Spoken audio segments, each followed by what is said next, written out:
ವಿಶ್ವವಿಖ್ಯಾತ ಮೈಸೂರು ದಸರಾ ಜಂಬೂ ಸವಾರಿ ಮೆರವಣಿಗೆ ದಿನಗಣನೆ ಇದೆ. ಹೀಗಾಗಿ ಮೈಸೂರು ಅರಮನೆ ಅಂಗಳದಲ್ಲಿ ದಸರಾ ಗಜಪಡೆ ಮೊಕ್ಕಮ್ಮನ ಹೂಡಿರ್ತಕ್ಕಂಥದ್ದು. ಈಗಾಗಲೇ ಕ್ಯಾಪ್ಟನ್ ಅಭಿಮನ್ಯು ನೇತೃತ್ವದಲ್ಲಿ ಹಲವಾರು ರೀತಿಯಾದಂತಹ ತಾಲೀಮುಗಳು ನಡೀತಾ ಇದೆ. ಆದರೆ ಈ ಬಾರಿಯ ದಸರಾ ಆನೆಗಳಲ್ಲಿ ಸಾಕಷ್ಟು ಪ್ರಮುಖವಾದಂಥ ಆಕರ್ಷಣೆ ಇರತಕ್ಕಂಥದ್ದು ಭೀಮ. ಈ ಭೀಮ ಈ ಎರಡನೇ ಬಾರಿ ಒಂದು ದಸರಾ ಗಜಪಡೆಯಲ್ಲಿ ಗುರುತಿಸ್ಕೊಂಡಿದ್ದಾನೆ. ಆದರೆ ಸಾಕಷ್ಟು ರೀತಿಯಾದಂತಹ ನಿರೀಕ್ಷೆಗಳು ಈ ಒಂದು ಭೀಮ ಆನೆಗಿದೆ. ಈಗ ಸದ್ಯ ಈ ಒಂದು ಆನೆಯನ್ನು ಏನು ಭೀಮನಕಟ್ಟೆ ಅರಣ್ಯ ಪ್ರದೇಶದಲ್ಲಿ ಏನು ಹಿಡಿಯಲಾಗಿತ್ತು, ಆದರೆ ಬಾಲ್ಯ ವ್ಯವಸ್ಥೆಯಲ್ಲಿ ಅಂದರೆ ಆನೆಯನ್ನು ಹಿಡಿದಾಗ ಮರಿಯಾಗಿ ಕ್ಯಾಂಪನ್ನು ಸೇರಿರ್ತಕ್ಕಂಥದ್ದು.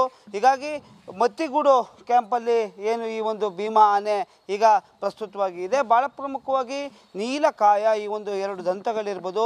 ಈ ಒಂದು ಆನೆಯನ್ನು ನೋಡ್ತಾ ಇದ್ದರೆ ಅರ್ಜುನನನ್ನೇ ನೋಡ್ದಂಗೆ ಆಗುತ್ತೆ ಅಂತೇಳಿ ಆನೆಯ ಪರಿಣಿತರು ಹೇಳ್ತಾರೆ. ಬಹಳ ಪ್ರಮುಖವಾಗಿ ಕಳೆದ ಬಾರಿಯಲ್ಲೂ ಕೂಡ ಅರ್ಜುನ ಹಾಗೂ ಭೀಮನ ಒಂದು ಸ್ನೇಹ ಬಂಧ ಏನಿದೆ, ಇದು ಭೀಮಾರ್ಜುನರ ಸಂಬಂಧ ಅಂತ ಕೂಡ ಹೇಳಲಾಗ್ತಿತ್ತು. ಏನು ಇದೇ ಒಂದು ಸ್ಥಳದಲ್ಲಿ ಅರ್ಜುನನ ಜೊತೆ ಸಾಕಷ್ಟು ಟೈಮ್ ಪಾಸನ್ನು ಭೀಮ ಮಾಡ್ತಿದ್ದ. ಆದರೆ ಈ ಬಾರಿ ಸ್ವಲ್ಪ ಏಕಾಂಗಿಯಾಗಿದ್ದಾನೆ ಹಾಗೂ ಭೀಮ ಅರ್ಜುನನ ನೆನಪನ್ನು ತರಿಸ್ತಾ ಇದ್ದಾನೆ. ಭೀಮನ ಒಂದು ರೀತಿಯಾದ ಹೆಜ್ಜೆಗಳಿರ್ಬೋದು, ಅಥವಾ ತಾಲೀಮಲ್ಲಿ ಭಾಗವಹಿಸುವಂತಹ ನಡೆ ಇರ್ಬೋದು, ಅಥವಾ ಭಾಗವಹಿಸಬೇಕಾದ್ರೆ ಆ ಒಂದು ಗಜಗಾಂಭೀರ್ಯದ ಏನು ನಡತೆ ಇರ್ಬೋದು, ಇವೆಲ್ಲವೂ ಕೂಡ ಅರ್ಜುನನನ್ನು ಹೋಲ್ತಾ ಇದೆ. ಹೀಗಾಗಿ ಅರಣ್ಯ ವಲಯದಲ್ಲಿ ಅರ್ಜುನನ ಸ್ಥಾನ ತುಂಬುವಂತಹ ಏಕೈಕವಾದಂಥ ಆನೆ ಅಂದರೆ ಅದು ಭೀಮ ಅನ್ನೋದು ಕೂಡ ಹೆಸರಾಗಿರ್ತಕ್ಕಂಥದ್ದು. ಹೀಗಾಗಿ ಭೀಮ ಸದ್ಯ ಏನು ಮೈಸೂರು ಅರಮನೆಯ ನೌಫತ್ ಆನೆಯಾಗಿ ಈಗಾಗಲೇ ಆಯ್ಕೆಯಾಗಿರ್ತಕ್ಕಂಥದ್ದು. ಹೀಗಾಗಿ ಅರಣ್ಯ ಇಲಾಖೆಯಲ್ಲಿ ಸಾಕಷ್ಟು ಜವಾಬ್ದಾರಿಗಳನ್ನು ಭೀಮ ಹೊಂದಿರ್ತಕ್ಕಂಥದ್ದು. ಭಾಳ ಪ್ರಮುಖವಾಗಿ ಏನು ಅರ್ಜುನ ಕಳೆದ ಬಾರಿ ಏನು ಕಾಡಾನೆ ದಾಳಿಯಲ್ಲಿ ಹಸು ನೀಗಿದ, ಆ ಸಂದರ್ಭದಲ್ಲೂ ಕೂಡ ಅರ್ಜುನನ ಜೊತೆಗಾರನಾಗಿದ್ದು ಇದೇ ಭೀಮ ಆನೆ.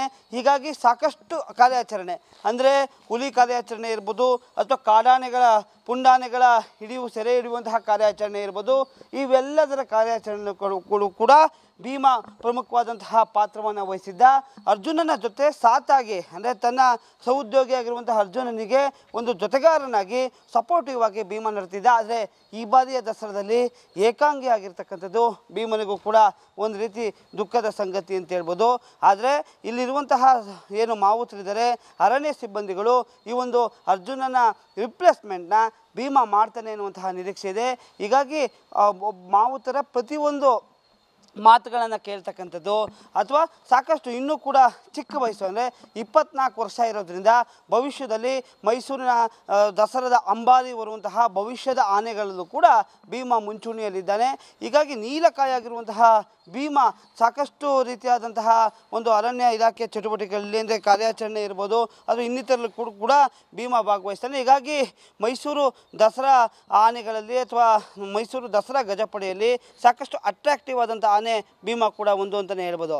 ಕ್ಯಾಮರಾಮನ್ ಸತೀಶ್ ಜೊತೆ ಯಶಸ್ ಮಾವತ್ತು, ನ್ಯೂಸ್ ಒನ್ ಕನ್ನಡ, ಮೈಸೂರು.